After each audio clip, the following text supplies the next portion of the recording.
আজ ইডেনে ব্যাট হাতে তাণ্ডব চালালো সুনীল নারিন। হ্যাঁ ফ্রেন্ডস, মাত্র 56 বলে 109 রানের এক বিধ্বংসী মারাত্মক খেলা খেলেছেন আজকে ইডেনের মাঠে।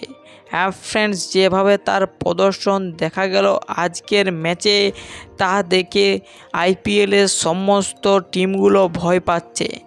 যেখানে রাজস্থান রয়্যালস টসে জিতে কলকাতা নাইট রাইডার্স দলকে ব্যাটিং করতে পাঠায়।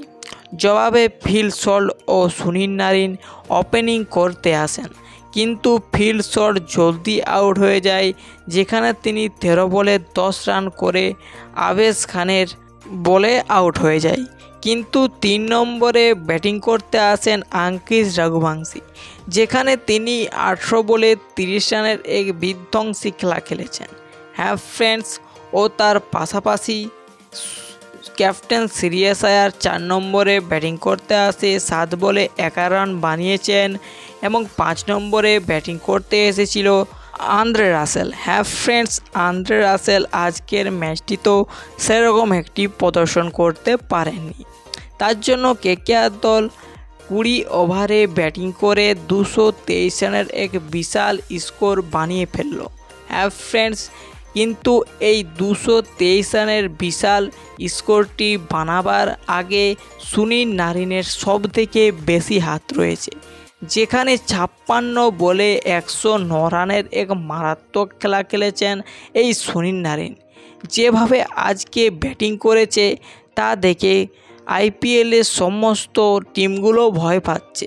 হ্যাঁ ফ্রেন্ডস, দুর্দান্ত খেলা খেলেছে সুনীল নারিন, যেখানে মাত্র 56 বলে যেভাবে 109 রান বানিয়ে সেঞ্চুরি গড়ে তুলেছেন এই সুনীল নারিন, তার জন্য কেকেআর দলের জন্য এটা দারুণ সুখবর। যেভাবে সুনীল নারিন আইপিএল 2024-এর প্রত্যেকটি ম্যাচে রান করছে, তা দেখে কেকেআরের টিম ম্যানেজমেন্ট অনেক খুশি রয়েছে। যেখানে আপনারা নিশ্চয়ই আশা করে চলুন আজকের ম্যাচটিতে কলকাতা নাইট রাইডার্স দল নিশ্চয়ই জয়ী হবে। হ্যাঁ ফ্রেন্ডস, যেভাবে কলকাতা দলের বোলারগুলি রয়েছে তা তো আপনারা নিশ্চয়ই যাকে জানেন, যেখানে হর্ষিত রানা, বৈভব অরোরা, মিচেল স্টার্কের রকম মারাত্মক বোলার রয়েছে কেকেআর শিবিরে। কিন্তু এই সময় চলাকালীন স্কোরটি রয়েছে রাজস্থান রয়্যালসের 119 রান করেছেন তারা, এবং 4টি উইকেট পড়ে গিয়েছে রাজস্থান দলের। কিন্তু তাদের রান রেটটি অনেক সুন্দর, যেখানে 11.5 ওভারে 119 রান বানিয়েছেন এই রাজস্থান রয়্যালসের দল। এবং আপনাদের কি মনে হয় আজকের ম্যাচটিতে কোন দল জয়ী হবে, সেটা আপনারা কমেন্ট সেকশনে আপনাদের রায়টি জানাতে পারেন।